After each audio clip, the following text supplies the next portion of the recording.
स्वः तत्सवितुर्वरेण्यं भर्गो देवस्य धीमहि धियो यो नः प्रचोदयात्। ॐ त्र्यम्बकं यजामहे सुगन्धिं पुष्टिवर्धनम् उर्वारुकमिव बन्धनात् मृत्योर्मुक्षीयमामृतात्। ॐ योगेन चित्तस्य पदेन वाचा मलं शरीरस्य च वैद्यकेन योपाकरोत्तं प्रवरं मुनीनां पतञ्जलिं प्राञ्जलिरानतोऽस्मि। ॐ सहनाववतु सहनौ भुनक्तु सह वीर्यं करवावहै तेजस्विनावधीतमस्तु मा विद्विषावहै। ॐ शान्ति शान्ति शान्तिः।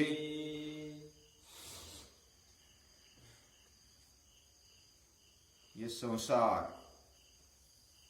ये जीवन, ये हम ऐसा मानते हैं कि ईश्वर ने बनाया हुआ है और वो सही है।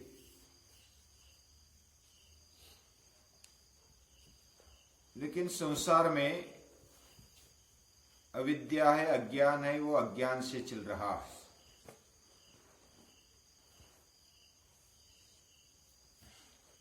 हमारा जीवन जब तक क्रियाशील नहीं है तब तक जीवन नहीं कहा जाता। जब तक हम अभ्यास के साथ ज्ञान प्राप्त नहीं करते तब तक जीवन अच्छा नहीं कहा जाता। जब तक हम भाव से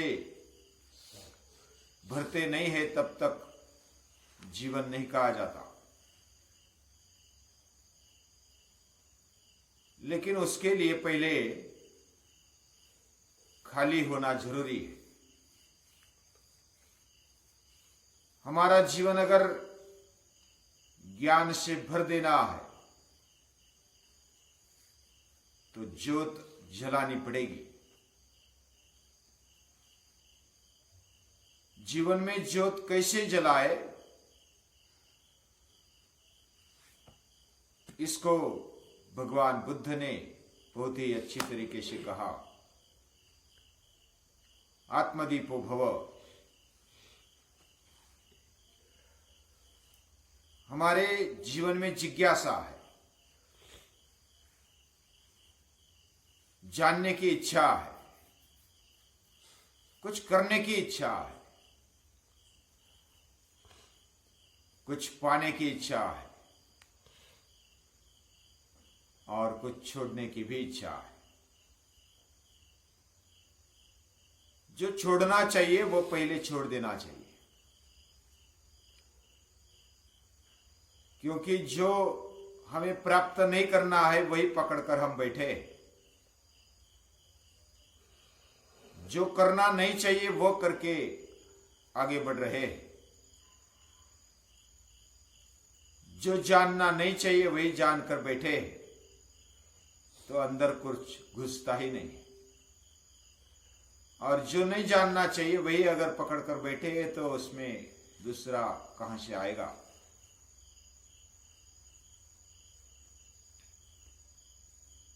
जैसे प्राचीन काल में जो वाल्याकोड़ी वो समझकर बैठे थे कि मैं अपने कुटुंब के लिए मेहनत कर रहा हूं,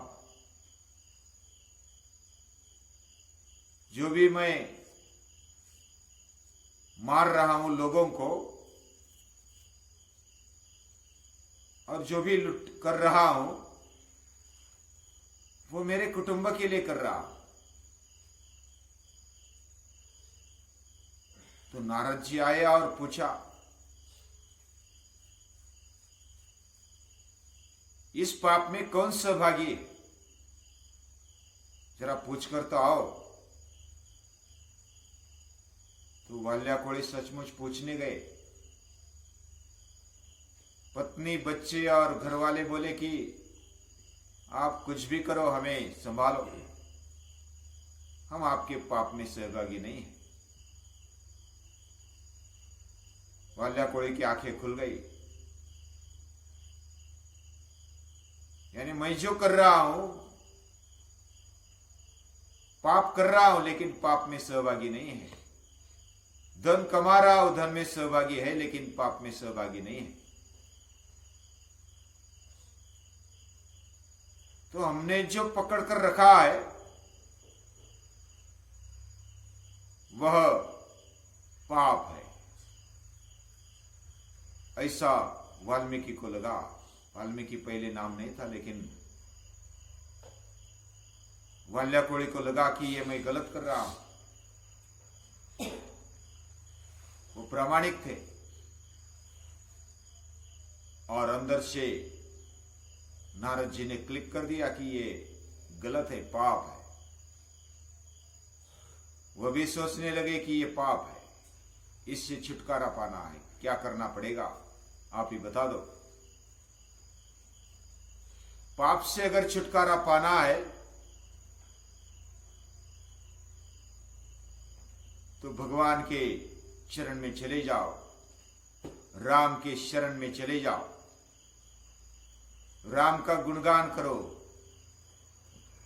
राम का ही विचार, राम का ही उच्चार, राम के जीवन में जो भी सद्गुण है उसी का आचार जीवन में लाओ।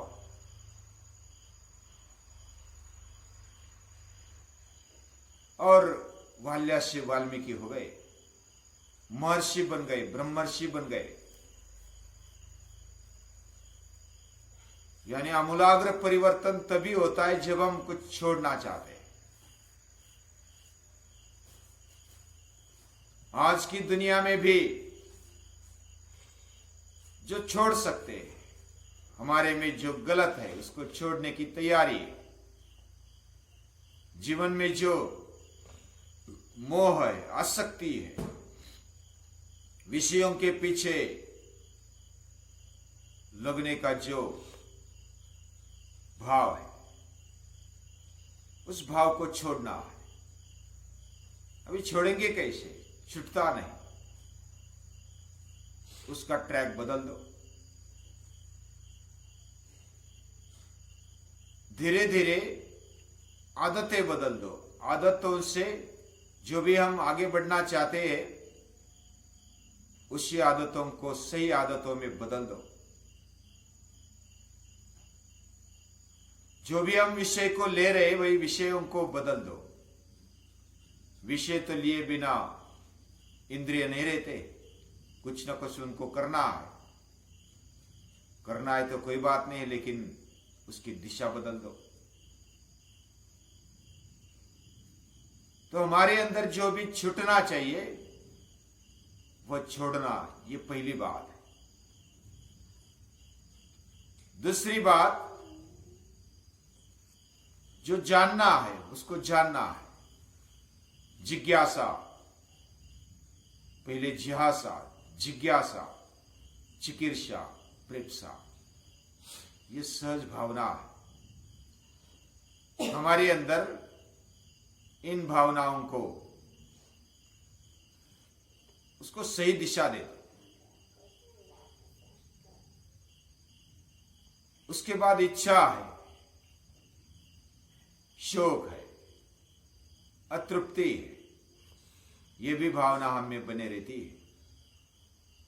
हम बिना कारण अलग अलग बातों पर चिंता करते हैं, शोक मनाते हैं। वस्तु, पदार्थ, या तो व्यक्ति, इनके बारे में हम सोचते रहते हैं, कुछ इच्छा करते हैं और बिना कारण की इच्छा करते हैं। शोकी करना है तो हमारे अंदर जो भी गलत बातें वो क्यों नहीं जाती, इस पर शोक करना चाहिए। अगर इच्छा ही करनी है तो जो भी योग्य दिशा में ले जाने वाली इच्छा है वही इच्छा करो। अगर हमें अतृप्ति लगती है विषयों के साथ रहते हुए भी, तो ऐसी अतृप्ति बढ़ा दो ज्ञान के बारे में, कुछ बड़े ध्येय प्राप्त के लिए। वो जो तृप्ति है, अतृप्ति है, उसको बढ़ा दो। तो ये अलग अलग तरीके से हम अपने जो भी गलत दिशा में ले जाने वाली बातें हैं उनको सही दिशा में लेकर आ जाना हमारे हाथ में, खुद के हाथ में। जब तक खुद उसको बदलाना नहीं चाहते तब तक वो बदलता नहीं है। और ये ऐसे वैसे नहीं जाने वाला, उसको डटकर खड़ा रहना पड़ेगा, हिम्मत से काम लेना पड़ेगा। विषय बहुत ही बलवान है। ये जो इंद्रिय है वो बहुत बलवान है। बलवान इंद्रिय ग्रामा विद्वान समपि कर्षति, वो विद्वानों को भी खींच लेते हैं, इतने बलवान है। और इसलिए डटकर खड़ा रहना पड़ेगा। वो हमें बहा ले जाते कहां पर भी, वो अधपतन की ओर ले जाते। उन पर लगाम लगा दो, या अभ्यास से या तो बुद्धि से उस पर लगाम लगा सकते हैं। और हमारी बुद्धि सही जगह पर ठहरने के लिए ऐसा ऊंचा ध्येय पकड़ो कि जो छूटे नहीं। जो सबसे ऊंचा ऐसा ध्येय हमारे जीवन में होना चाहिए। भले उसको पाने के लिए देर लगे, कोई बात नहीं, लेकिन डटकर खड़े रहने के साथ हम उसको पा सकते हैं, हम कर सकते हैं, बन सकते हैं। ये हिम्मत भी होनी चाहिए, आत्मश्रद्धा होनी चाहिए। ये हमारे ऋषि कहते, महापुरुष कहते।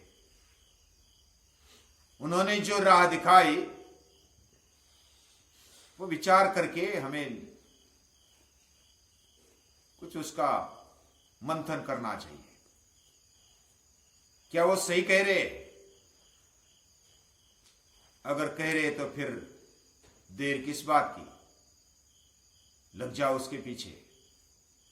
हमारा जीवन ये अमूल्य है, उसको समझकर उसके पीछे लग जाना, यही हमारे जीवन का ध्येय होना चाहिए। ऋषियों ने, महापुरुषों ने ये दिखाया, सही राह पर वो चलाने के लिए प्रेरणा देने लगे। पूर्व काल से आज तक उन्होंने हम पर उपकार किए। माता पिता, आचार्य, अतिथि, अबाल वृद्ध, मित्र परिवार, कुटुंबीय, जो सभी हमारे साथ में रहते, वह भी हमें प्रेरणा देते। उन सभी को कृतज्ञता से याद करते हुए उनको नमन करते हैं।